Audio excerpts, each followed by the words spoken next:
Welcome, friends. Today, we want to talk about the story of Beatrice Mwangi, a black woman from Tanzania who fled from betrayal clutching nothing but shattered dreams and a train ticket.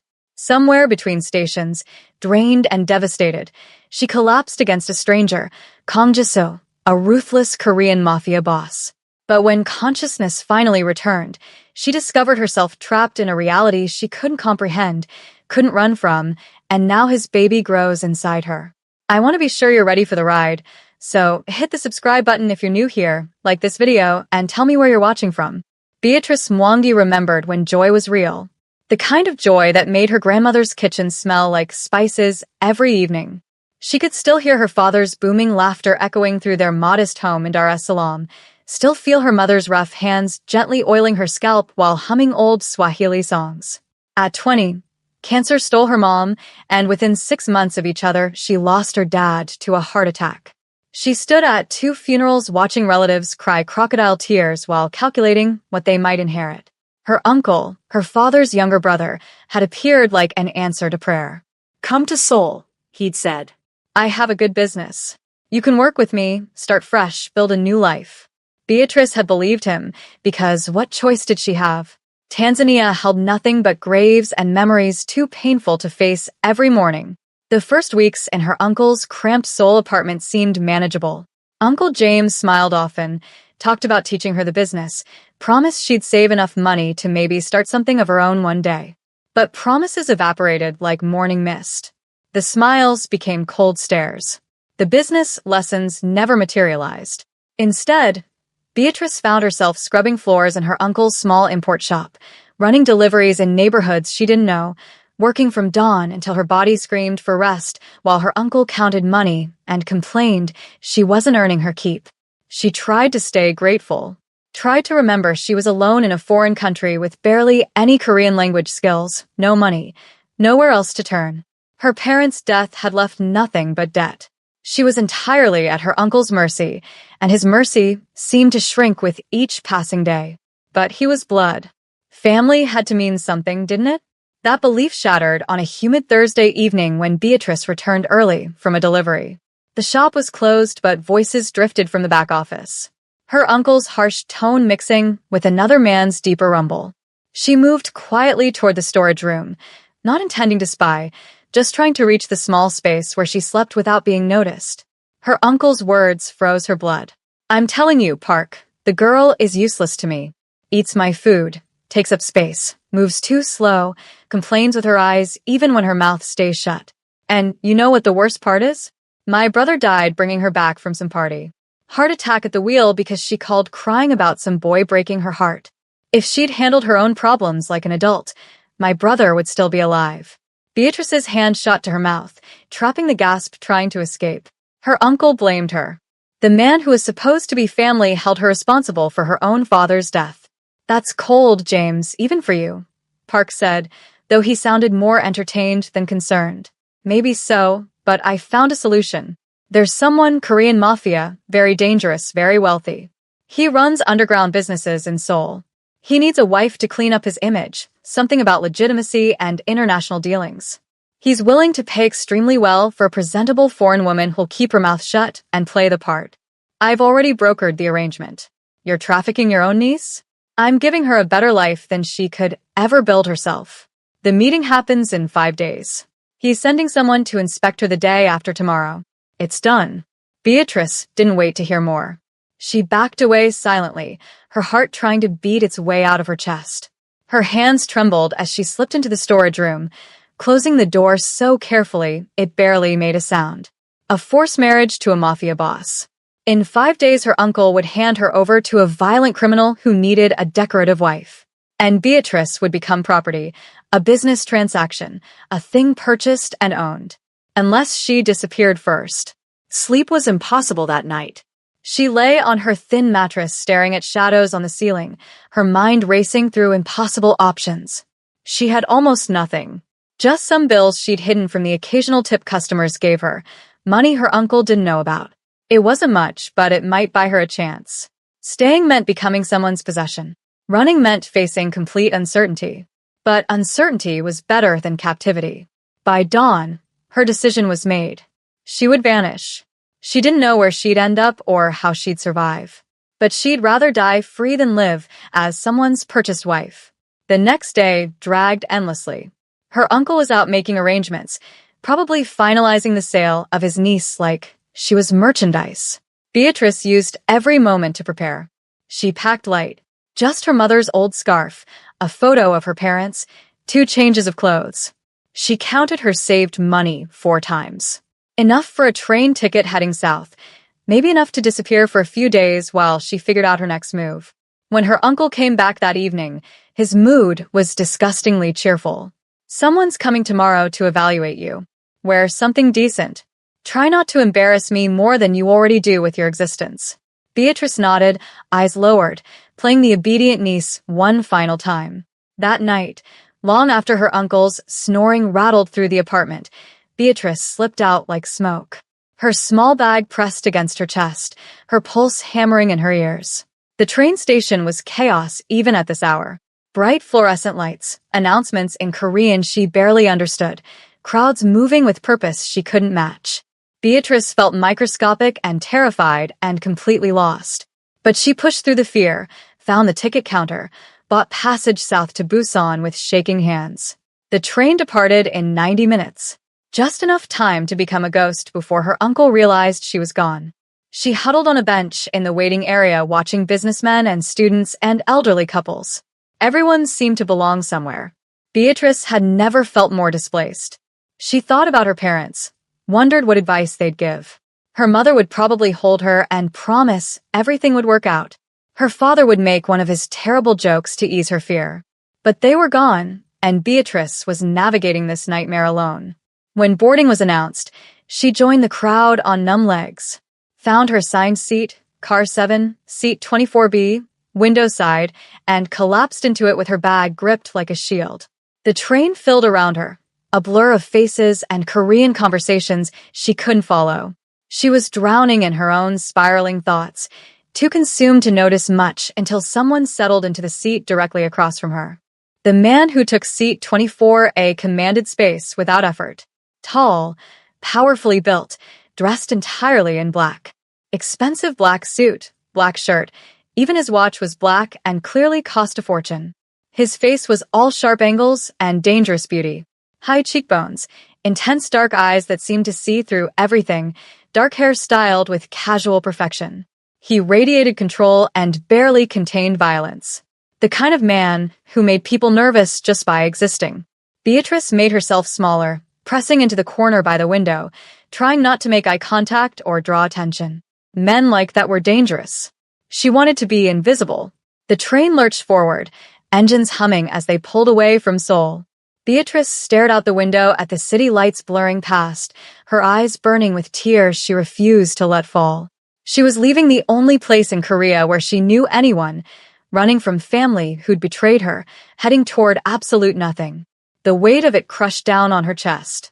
She thought about her mother's gentle voice, singing while she cooked. Her father's massive hands that could fix anything. The way their small home in Tanzania had felt safe and full of love. She thought about her uncle's words, blaming her, selling her. She thought about the Mafia boss she was supposed to marry, some monster who saw her as a business tool. Tears came despite her resistance, sliding silently down her face. She turned harder toward the window, trying to hide them, but her shoulders shook with suppressed sobs. The train picked up speed and Beatrice felt like she was leaving behind everything that mattered, hurtling toward a future with no shape or safety. Exhaustion hit her like a physical blow. Days of fear and sleepless nights caught up all at once. Her eyes grew impossibly heavy despite the tears. Her head began to drift, seeking rest, seeking any escape from the chaos consuming her mind. Without meaning to, without even realizing it happened, her head tilted sideways and came to rest against something solid and warm. The man's shoulder. Kang Jisoo felt the weight settle against him and went absolutely still. He'd been reviewing reports on his phone, mentally preparing for the territorial dispute waiting for him in Busan.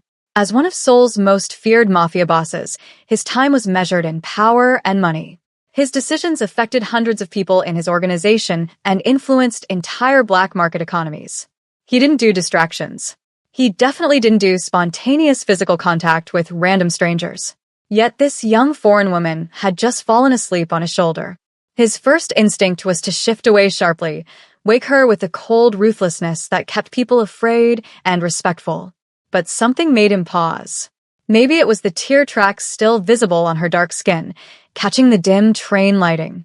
Maybe it was how her hands clutched that worn bag like it contained her entire world.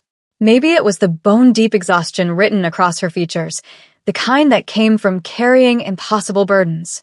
Jisoo had built his criminal empire on calculated decisions, on reading people with lethal accuracy. What he read now was simple. This woman was running from something, and she was completely alone. He made a choice that surprised him. He stayed motionless, adjusted his position slightly to support her weight more comfortably, and returned his attention to his phone. If she needed a moment of peace, he could provide it. It cost him nothing. The train ride to Busan was several hours. Beatrice slept through most of it, her breathing gradually evening out, her desperate grip on the bag loosening. Jisoo found himself glancing at her more than necessary, cataloging details he normally wouldn't notice. The way her natural hair was pulled back but coming loose. The calluses visible on her hands, even in sleep. The frayed edges of her jacket. This was someone who'd known struggle. Someone currently drowning in it. When the train began slowing for Busan Station, Beatrice stirred. Her eyes opened slowly, confusion clouding her face as she remembered where she was. Then awareness crashed through and she jerked upright, her face flooding with absolute mortification. "I'm so sorry," she stammered in English, her voice rough with exhaustion and emotion. "I didn't mean to. I don't know why I—" "It's fine," Jisoo replied in perfect English, his tone neutral but not cruel. "You needed rest." She looked at him properly then, and he watched the exact moment she registered what he was. Dangerous, wealthy, completely beyond her world. Her embarrassment deepened and she turned away quickly, fumbling with her bag. The train stopped and passengers began the familiar shuffle of gathering belongings and moving toward exits. Jisoo stood, retrieving his black leather bag from the overhead rack with practiced ease. His men would be waiting at the station, his schedule precisely arranged. But as he moved toward the aisle, he glanced back at the woman who'd slept on his shoulder. She was still sitting, staring at nothing, looking utterly lost. He should walk away. He had business, territorial disputes to handle, an empire to maintain. Getting involved with a stranger's problems was illogical, potentially complicated, possibly dangerous to his carefully controlled operations. Yet he found himself waiting. When she finally stood and shuffled into the aisle, he positioned himself nearby, keeping her in his peripheral vision. The Busan station was massive and overwhelming. People flowing in every direction with clear purpose and destination. Beatrice stood near the main exit, looking around desperately as if searching for something she knew wouldn't appear. Jisoo watched from a distance as two of his men approached. Large men in dark suits who bowed respectfully. "Boss, your car is ready." "One moment," Jisoo said quietly, keeping his eyes on the young woman. She'd started walking toward the street exit, her steps uncertain and slow. He made another decision that defied his usual ruthless logic. "Follow her. Don't let her see you." His men obeyed without question. Jisoo followed at a distance as Beatrice wandered out to the pickup area, stopping under the covered walkway, staring at the unfamiliar city beyond with an expression mixing terror and hopelessness. She had absolutely no plan for what came next. "Where are you going?" Jisoo asked, approaching her directly this time. She startled badly, spinning to face him with wide eyes. Recognition flashed across her features, followed by wariness. "Where are you going?" he repeated. She hesitated, clearly debating a lie. "I don't know yet. You have no destination. I have no anywhere." The words escaped before she could stop them, and immediately she looked like she wanted to take them back. "I'm sorry. I don't know why I said that. I'll figure something out. Thank you for letting me sleep." "I'm really sorry about that." She started walking away, but Jisoo spoke again. "Come with me." Beatrice stopped, turned slowly. "What? You have nowhere to go. I have resources." "Come with me." "I don't even know who you are." "You don't know me." "Why would you?" "Because you need help, and I'm offering it." His tone was matter-of-fact, like this was a simple business proposition. "I'm leaving now." If you want to come, get in the car. He walked toward the black sedan waiting at the curb, his men opening the door smoothly. Jisoo slid into the back seat and waited, his expression unreadable. He told himself it was strategic pragmatism. She clearly needed assistance, and he had resources to spare. It was no different than any other calculated decision. But he also knew that wasn't entirely true. Something about her called to a part of him he'd buried years ago. The part that remembered struggling on the streets before clawing his way to power. The part that remembered vulnerability. He'd built walls around that part of himself through violence and ruthlessness. But somehow this stranger had found a crack. Beatrice stood frozen on the sidewalk, every instinct screaming that following a strange, dangerous man was suicidal. But she also knew what waited for her alone on these streets. No money, no plan, no safe place to sleep, vulnerable to every predator in an unfamiliar city. At least this man had been kind on the train. At least he hadn't pushed her away when she'd accidentally used him as a pillow. That had to mean something, right? Or was she just desperate enough to rationalize anything? The driver started to close the door, and Beatrice made her choice. She ran forward, breathless and terrified and out of options. Wait. The door paused. Jisoo looked at her through the opening, his expression revealing nothing. I'll come, she said. But if you try anything, I'll scream and fight. Understood. He nodded to the driver, who opened the door wider. Beatrice climbed in, her bag clutched to her chest, her heart hammering so violently she thought he might hear it. The car pulled away from the station, merging into Busan traffic, and Beatrice realized she'd just made a choice that might save her or destroy her. She had no way of knowing which. Jisoo's home was nothing like Beatrice expected, though she hadn't known what to expect. A nightclub headquarters maybe, or some fortress-like compound. Instead, the car drove through increasingly exclusive neighborhoods until it passed through gates into a property that stole her breath. Traditional Korean architecture mixed seamlessly with ultra-modern security, creating something both beautiful and intimidating. Gardens surrounded the main residence, winter-bare trees standing guard. High walls. Cameras everywhere. This is where you live? Beatrice asked, her voice barely audible. Yes. Alone? I have staff and security. But essentially yes. He exited the car, and Beatrice followed on trembling legs. A woman appeared at the entrance, older and severe-looking, speaking rapid Korean to Jisoo. He responded briefly, then turned to Beatrice. This is Mrs. Han. She runs the household. She'll show you to a room. A room? I thought maybe just a couch or something temporary. You'll have a room. He checked his expensive watch, a gesture Beatrice was starting to recognize as habit. There's a meeting tonight. Underground business gathering I need to attend. You'll come with me. What? No, I can't possibly. Clothes will be provided. You have 40 minutes. He was already walking toward another part of the house, pulling out his phone. Meet me at the entrance. Beatrice stood paralyzed until Mrs. Han gently touched her arm, gesturing to follow. The older woman led her through hallways that felt like walking through a dangerous art gallery. Everything beautiful and expensive and vaguely threatening. The room she was shown to was larger than her uncle's entire apartment, with a bathroom that had heated floors and a shower with jets from multiple angles. Shower.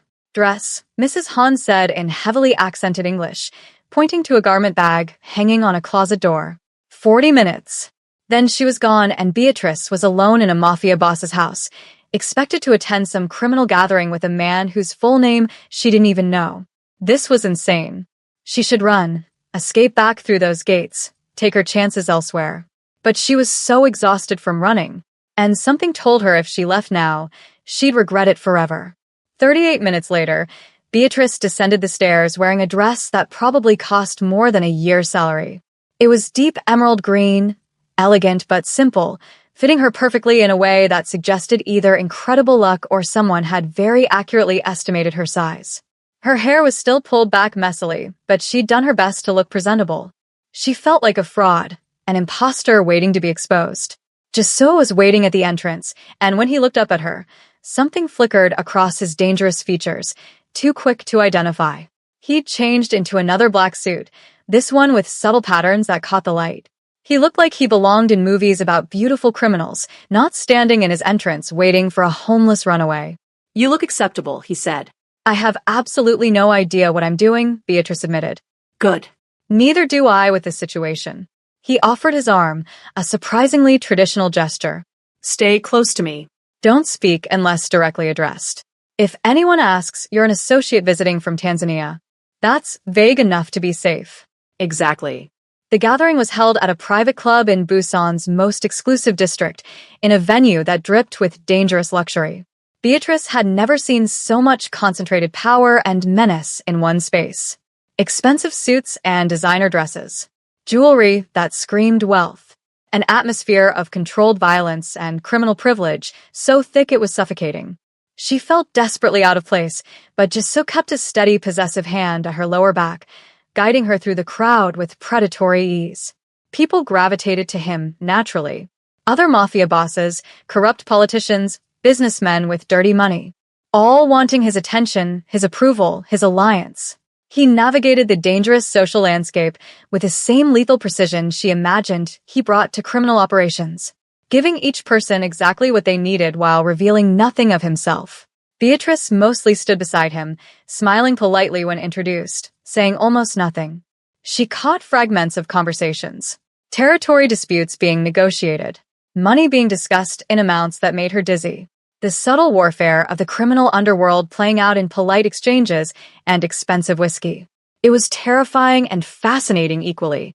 Sometime around midnight, Jisoo led her to a quieter corner where tables held elaborate displays of food and premium alcohol. He handed her a glass of champagne, then took whiskey for himself. You're doing well, he said. I'm not doing anything. Exactly. You haven't embarrassed yourself or me. That's success in this world. Beatrice sipped the champagne, the bubbles sharp and foreign on her tongue. Why did you bring me here? You could have just given me a room and left me there. Because I needed someone to accompany me and you needed clothes and protection. Mutually beneficial arrangement. That's not a real answer. He looked at her then, really looked at her. His dark eyes searching her face with unsettling intensity. Maybe I wanted real company. Not the performance everyone else requires. Before Beatrice could process that admission, someone called his name and he was pulled back into the dangerous crowd. She stayed where she was, sipping champagne that probably cost a fortune, watching him work the room. He was magnetic, commanding, absolutely lethal. The evening blurred after that. More champagne, more conversations in Korean she couldn't understand, more marveling at a world she never imagined existing. At some point, Jisoo's hand found hers, warm and steady, anchoring her. At some point, she stopped feeling quite so terrified. They left the gathering sometime after 3 a.m, both exhausted and slightly unsteady. The car ride back was a haze of champagne warmth and whispered half-conversations. Beatrice found herself leaning into Jisoo's solid presence. Her inhibitions dissolved by expensive alcohol and the intoxicating feeling of being protected, even if just for one night. He smelled like expensive cologne and danger. When his hand found hers in the darkness of the back seat, she didn't pull away. His driver pulled through the gates, and they stumbled out together. Jisoo's arms steadying her when she wobbled in her borrowed heels. They were both drunk, the world soft and spinning. Everything funnier than it should be. I can't remember where my room is, Beatrice giggled even though she knew perfectly well. This way, Jisoo said, but instead of leading her to the guest wing, they somehow ended up at his door together. She fumbled with the handle and when it opened, they both tumbled inside, laughing quietly. The laughter faded as they stood in the dim light of his bedroom, suddenly intensely aware of proximity. Beatrice looked up at him, her heart slamming against her ribs, and saw something in his eyes that made her breath stop. Not just kindness anymore. Something deeper, darker, infinitely more dangerous. Beatrice, he whispered, and then his mouth was on hers. Everything after that existed in fragments. His hands gentle on her face, her fingers tingling in his hair, stumbling toward the bed. The world spinning beautifully. Whispered words in Korean and English she couldn't quite remember later. Skin against skin. Warmth and desperate need, and the feeling of being wanted for the first time in forever. Then darkness. Sleep. Blessed unconsciousness. Beatrice woke to sunlight stabbing through her eyelids and a headache that felt like her skull was cracking open. She groaned, pressing her palms against her temples, trying to piece together why everything hurt and why her mouth tasted like death. Then she felt the weight beside her, the warmth. Her eyes flew open and horror crashed over her in devastating waves. Jisoo was lying next to her, his dark hair messed, his muscular chest bare above sheets tangled around his waist. Her dress from last night was crumpled on the floor, his shirt draped over a chair. The implications hit her like physical violence. Oh God. Oh God. What did we do? Her sharp gasp must have woken him. His eyes opened, confused briefly. Then awareness dawned across his dangerous features. He sat up abruptly, too quickly, wincing at what was probably his own headache. They stared at each other for a frozen, eternal moment. Two people realizing they'd crossed a line that couldn't be uncrossed. Beatrice started, but no words would form. Jisoo stood abruptly, grabbing his shirt from the chair, his movements jerky and unlike his usual controlled grace. His face was carefully blank in a way that somehow felt worse than anger. I apologize, he said quietly, not meeting her eyes. This was inappropriate. I shouldn't have. He didn't finish. Just walked out, closing the door behind him with a soft click that felt like a door slamming on everything. Beatrice sat frozen in the bed, sheets pulled to her chin, staring at the closed door. Her hands were shaking. Her head was pounding. Somewhere underneath the physical misery was a deeper ache. The certainty that she'd just destroyed the one good thing in her life. What happened last night? What did we do exactly? She squeezed her eyes shut, trying to remember, but the memories were foggy and disconnected. She remembered his kiss, his hands, the feeling of falling into something uncontrollable. But the details were lost in alcohol-soaked haze. Had she wanted it? Had he? Or had they both just been drunk and lonely and stupid? Beatrice pulled her knees to her chest, wrapped her arms around them, and let the tears come. Silent tears that felt like they might never stop. She'd survived her parents' deaths, her uncle's betrayal, running away with nothing. But somehow this felt like the thing that might finally shatter her completely. 4 days later, Jisoo asked her about her interests. They'd barely spoken since that morning, both carefully polite, avoiding eye contact, pretending nothing happened. But when he asked what she wanted to do with her life in Korea, Beatrice grabbed onto the question like a drowning person grabbing driftwood. Maybe they could move past this. Maybe they could return to before. Fashion, she said. I've always loved designing clothes. Creating beautiful things. Jisoo nodded once. I'll arrange it. Within a week, he'd secured a small boutique space in a decent Seoul neighborhood. Provided startup capital. Connected her with suppliers. All businesslike and efficient. As if investing in her dream could somehow erase what happened between them. Beatrice threw herself into the boutique project with desperate energy. Working 16-hour days. Exhausting herself so completely, she collapsed into bed too tired to think. Jisoo helped with the same quiet efficiency he brought to everything. But there was distance between them now that hadn't existed before. They'd lost something that night, even if neither could name exactly what. Weeks passed. The boutique opened. Beatrice should have been happy. Instead, she was exhausted in a way sleep didn't fix. Her breasts ached constantly. Certain smells made her nauseous. One morning, she barely made it to the bathroom before vomiting violently, her whole body rebelling. The pregnancy test she bought 3 days later told her what her body already knew. 2 pink lines.